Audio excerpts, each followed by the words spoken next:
Oh my baby बू, you R great यार. नित्याला तिच्या बाजूला झोपलेल्या किटोवर किती किती ते प्रेम करूस झालेलं. संध्याकाळी श्रीजाच्या तोंडाचा बदललेला नक्षा आठवून तिचा हसू अजूनही आवरता आवरत नव्हतं. किटोच्या कृपेने आज श्रीजाने इतक्या टाईम अंघोळ केलेली की शेवटी पाण्याचा अपव्यय बघून आजीने वैतागून तिच्या बाथरूमचा पाण्याचा सप्लायच बंद करून टाकला होता आणि त्यामुळे सगळ्यांनी त्या गोष्टीचा भरपूर आनंदही घेतला होता. पण श्रीजाला सबक शिकवल्यामुळे नित्या बेबी तर कमालीची खुश होती. म्हणून तर ती रूम मध्ये आल्यापासून झोपलेल्या किटोकडे तोंड करून तिच्यावर प्रेम वर्षाव करत होती ना. तिच्या आत्तूची एंजलच होती ती. आताही ती किटोच्या गालावर ओठ टेकवून मागे झालीच होती की इतक्यात ती कोणाच्या तरी भारगस्त मिठीत क्षणातच बंदिस्त झाली. तसा तो स्पर्श ओळखून इथे नित्याचा हसू लाजेत बदललं. कालपासून ह्या स्पर्शाची तिलाही चांगली चटक लागलेली. आज कोणीतरी खूप खुश दिसतंय. शेवटी त्यांच्या दुश्मनाला चांगला धडाजे मिळालाय. आरवचा मॅग्नेटिक आवाज कानावर पडताच नित्याने काहीशी मान तिरकी करून त्याच्याकडे पाहिलं. हो बाबा, मी तर जाम खुश आहे. पण आज कोणीतरी सॅडही असेल ना. शेवटी त्यांच्या गर्लफ्रेंडची हालत बघून त्यांना वाईट वाटणं तर साहजिकच आहे. नित्याच्या या खोचक बोलण्यावर इथे आरवची तिच्या भोवतीची पकड आणखीनच घट्ट होऊन त्याने अजूनच तिची पाठ त्याच्या छातीवर दाबली. पण त्याची पकड आता प्रेमाने नाही तर रागाने आवळली गेलेली. ती माझी जीएफ काय? आरवने नित्याच्या कानाची पाळी रागातच दातात पकडली. तसे नित्याने ओढ दाताखाली घट्ट दाबत तिचे डोळेही आत ओढून घेतले.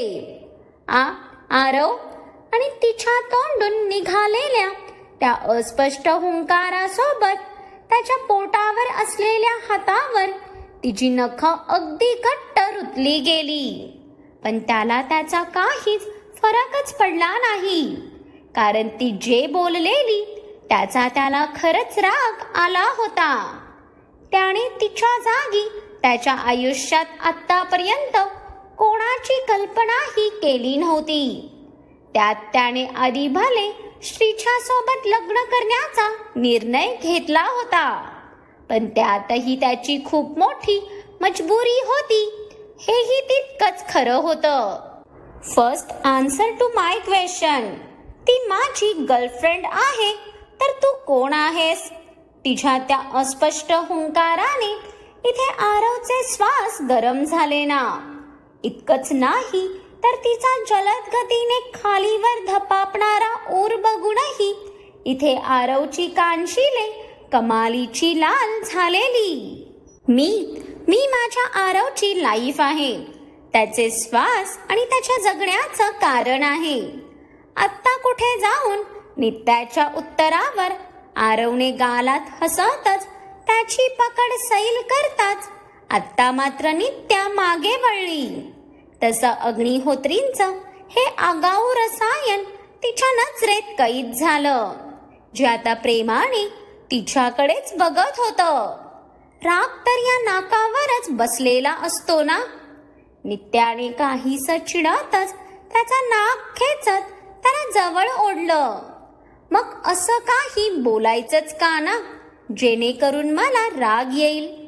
परत तिला आपल्या दोघांमध्ये आणायचं नाही आधी सांगून ठेवतोय. आरवने नित्याच्या नाकाला नाक घासत त्यावर प्रेमाने ओठ टेकवले. पण त्या प्रेमातही राग दाखवणं चालू होतं त्याचं. तिला मी मधात आणलं का तू? नित्याचं त्याच्या बोलण्यावर कपाळ आकसलं ना. आय नो माझ्यामुळे ती या घरात आलीये नित्या, बट ट्रस्ट मी तिला कधी आपल्या मधात नाही येऊ देणार.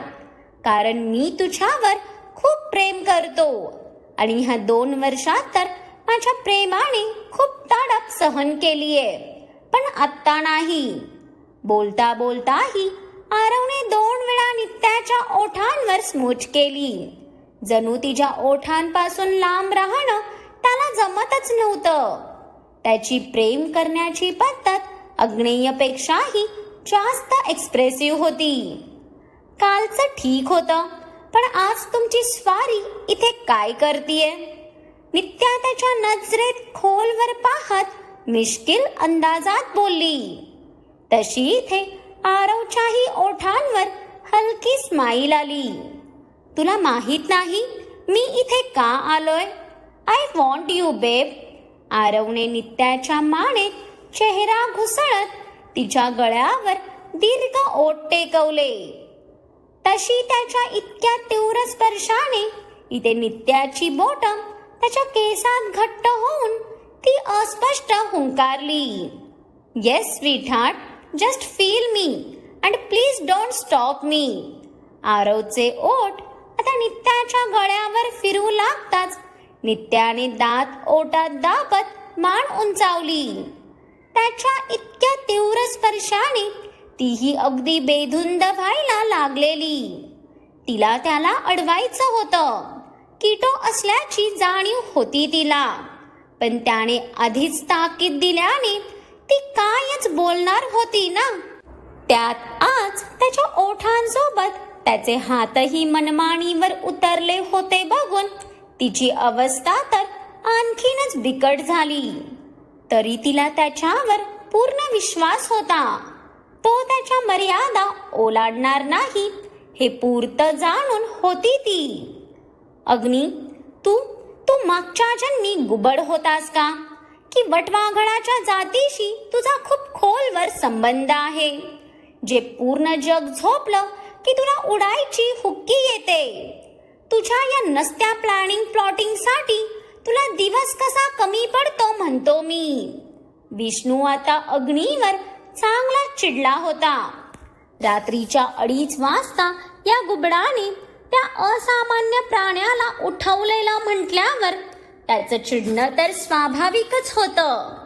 पण त्याच्या बोलण्याकडे अग्नीने तर सपसेल दुर्लक्ष केलं, कारण ही त्याची रोजची किरकिर तर होती.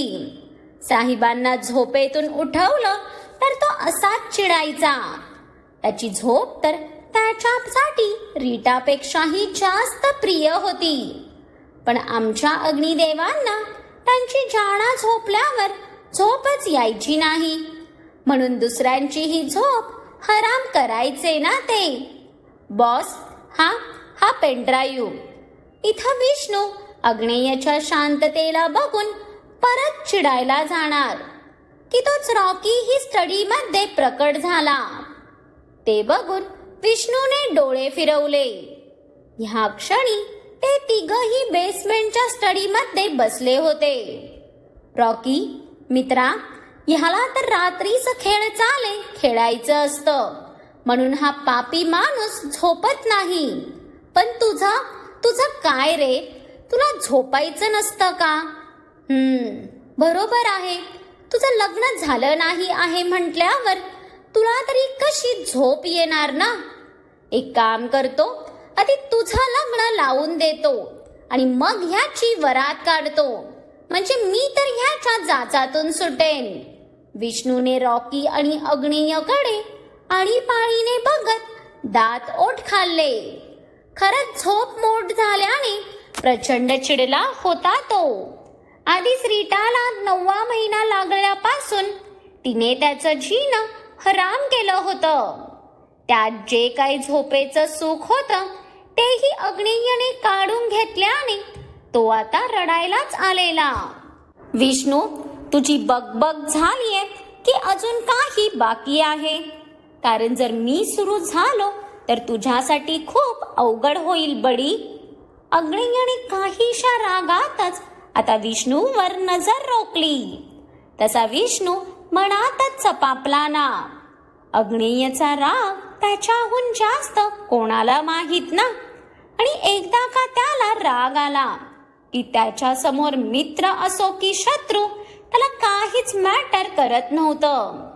काय करणार, या सनकी राक्षसाला त्याच्या रागासमोर नाती गोती काही दिसत नव्हती. शेवटी अग्नेयचा भडकलेला चेहरा बघून विष्णूने त्याच्याकडे बघून नाक मुरडत रॉकीने आणलेला पेन ड्राईव्ह लॅपटॉपला कनेक्ट केला आणि पुढच्या क्षणी आरवची केबिन मधली रेकॉर्डिंग ऑन झाली. तशी ती तिघही शांत बसून ती ऐकू लागले. मगाशी जिथे विष्णूने एकट्याने युद्ध छेडलेलं, आता तिथे अगदी पिन ड्रॉप सायलेंट पसरलेला. त्या पुढे जाणाऱ्या रेकॉर्डिंग सोबत इथे या तिघांचेही हावभाव बदलत होते. पण जशी शेवटची काही मिनिटांची रेकॉर्डिंग चालू होती की इथे अग्नेयच्या कपाळावर आट्या पडल्या ना. बडी, लास्टला आरवने असं का म्हटलं की त्याला जे हवे आहे ते तो वेळ आल्यावर सांगेल. आता अजून कोणत्या वेळेची वाट पाहतोय हा मुलगा? नक्की ह्याच्या डोक्यात चालू काय आहे? आणि प्रत्येक वेळी कोड्यात बोलणं याला गरजेचं असतं का? ते पण एक वेळ टॉलरेट करू आपण, पण त्या समोरच्या व्यक्तीचं एकदाही नाव का घेत नाही हा कार्टा? इतकी कसली लाज वाटतेय त्याला. हा असा अंधारातच बोलत राहिला तर आपल्याला त्याचं नाव पुढच्या जन्मात समजायचं. ते काही नाही रॉकी भाऊ, आता एकच पर्याय आहे. आरवच्या फोनला ट्रॅप करा. रेकॉर्डिंग थांबल्या विष्णूच्या तोंडाचा पट्टा सुरू झाला ना. म्हणजे इतक्या टेन्शन मध्येही त्याच्या डोक्याचं नेटवर्क अगदी अप टू डेट वर्क करत होतं. ते पाहून अग्नेयलाही क्षणभर त्याचं कौतुक वाटलं, पण क्षणभरच बरं का, कारण त्यानंतर अग्नेयची एक भुवई उंचावली होती. विष्णू, मागच्या वेळी त्याच्या केबिन मध्ये रेकॉर्डर लावताना तर तू खूप चिडला होतास. मलाही खूप काही भाषण झाडलं होतंस. मग आता मोबाईल ट्रॅप करणं बरं तुला चालत आहे?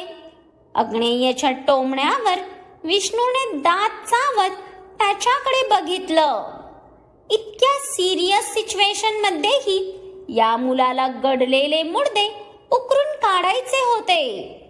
उगाच त्याला त्याच्याच शब्दात पकडण्याचा प्रयत्न करत होता तो.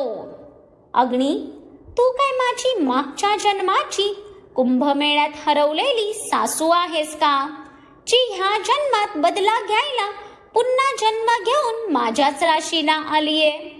विष्णू आता अग्नेयवर चांगला चिडला ना. आधीच बिचार लेकरू त्याची झोप मोडून बसलं होतं. त्यातही हा माणूस टोमणे मारतोय म्हटल्यावर इतका अन्याय तो कसा सहन करणार होता ना. पूर्णतः रडवेला झालेला तो. आता अजून अग्नी काही बोलला तर भोकाड पसरून त्याचं रडगाणं जोमाने सुरू होणार होतं. पण त्याचं ते उदाहरण ऐकून इथे रॉकीच्या मेंदूला मुंग्या आल्या ना. म्हणजे हा माणूस कधी कुठून कोणतं एक्झाम्पल उचलून आणेल यात काहीच शंका नव्हती. ह्याच तुझ्या हरवलेल्या सासूकडे तुझ्या सगळ्या प्रश्नांची उत्तरं आहेत. असं बोलून अग्नेयने लॅपटॉप स्वतःकडे फिरवत दुसरी रेकॉर्डिंग ऑन करताच यावेळी विष्णूचे डोळे आश्चर्याने मोठेच झाले आणि त्यांनी तीही क्लिप शांतपणे ऐकली. ओ तेरी, ह्याच्या तर आता मध्येच हा कुठून प्रकट झाला बे? विष्णूला तर त्याच्या कानावर विश्वासच होत नव्हता. रॉकी ही काहीसा शॉक झालेला, पण आपले अग्निदेव मात्र नेहमीप्रमाणे अगदी फुल कूल होते. त्याला तर त्या सर्व गोष्टींनी जणू काहीच फरक पडला नव्हता. काय करणार, स्वतःच्या शत्रूंना जास्त व्हॅल्यू देणं त्याला जमणार थोडी ना होतं. Agni, what's the next move? ही सेकंड रेकॉर्डिंग ऐकून विष्णूच्या डोळ्यात चमक आली. फायनली त्यांच्या दुश्मनाकडे एक पाऊल पुढे पडलेलं त्यांचं. आणि आता लवकरच त्याची मान अग्नेयच्या हातात असणार होती. विष्णू, पुढचा प्लॅन उद्या मॉर्निंगला सर्वांसोबतच डिस्कस होईल. आता अग्नेय लॅपटॉप बंद करत तो उठून उभा राहिला. तशा इथे विष्णूच्या कपाळावर आट्या पडल्या ना. त्याची झोप उडवून आत्ताही ही स्वारी झोपायला चाललेली. पण समोरच्या धीट माणसाला बोलून तरी काहीच उपयोग होता का? त्यामुळे त्याने गप्प राहणंच पसंत केलं. नाही तर त्याची उर्वरित रात्र हा माणूस इथे जागून काढायला लावायचा. दुसऱ्या दिवशी सकाळी हॉलमध्ये चांगलाच गोंधळ सुरू होता. आणि हा गोंधळ जिच्या कृपेने होत होता ती मात्र छान खिदळत होती. ओ, माझ्या गुडियाचा बर्थडेची प्लॅनिंग चाललीये म्हणून माझी बाहुली इतकी खुश झालीये ना. सुवर्णाने तिच्या व्हीलचेअरच्या चाकापाशी उभ्या असलेल्या कीटोच्या तोंडावरून मायेने हात फिरवला. तशी ती तिचे रॅबिट टीथ दाखवून गोड हसली. भाई, तू कीटोच्या बर्थडेची सर्व प्लॅनिंग माझ्यावर सोड. मी बेस्ट इव्हेंट मॅनेजरला अरेंज करतो. माझ्या बेबीचा बर्थडे एकदम ग्रँड होणार बघ. आरवला तर त्याच्या या छोट्या परीसाठी काय करू आणि काय नको असं झालेलं. तिच्या सोबतचा प्रत्येक मोमेंट्स आत्ता त्याला भरभरून जगायचा होता. अरे आरू, यात काय विचारणं झालं का? कीटोच्या बर्थडेची सगळी तयारी तिचे काका आणि काकीच करणार. सियाच्या बोलण्यावर आरव सोबत नित्याही खुश होणार की ओ येस वहिनी, तुम्ही बघाच, मी आणि आरू मिळून हा बर्थडे एकदम बेस्ट ऑर्गनाइज करतो. ते मध्येच आलेल्या श्रीजाच्या आवाजाने नित्याचं तोंड खाडकन पडलं, जे सिया, अग्नेय आणि आरवच्याही नजरेतून सुटलं नाही. यार, या श्रीजाचं काय करू मी? हिच्यामुळे माझी नीतू सारखीच अपसेट होतीये. आरवला नित्याचं उतरलेलं तोंड बघून अगदीच कसं तरीच झालं. अँड येस श्रीजा, मला या पार्टीत तुझे मॉम डॅडही हवे आहे. तू मला त्यांचे कॉन्टॅक्ट डिटेल्स दे, मी स्वतः त्यांना पर्सनली इन्व्हाइट करेन. अग्नेयच्या या शेवटच्या बॉलवर तिकडे श्रीजाचे डोळे ताटत झाले आणि तिने गोंधळून आरवकडे पाहिलं तर तो तर आत्ता बळबळच कीटो सोबत खेळत होता. माझे मॉम डॅड भाई म्हणजे ते या पार्टीला येऊन काय करतील ना. श्रीजाला तर आता घामच फुटला.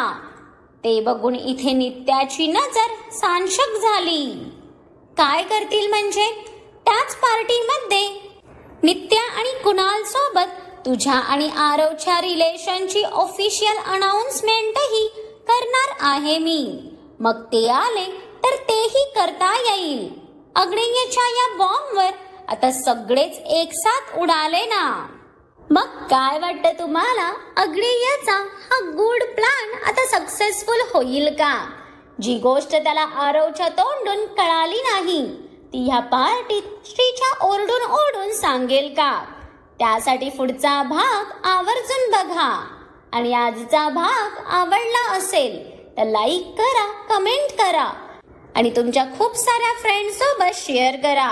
आणि ज्यांनी कोणी अजून माझ्या चॅनेलला सबस्क्राईब केलं नाही त्यांनी आठवणीने सबस्क्राईब करा.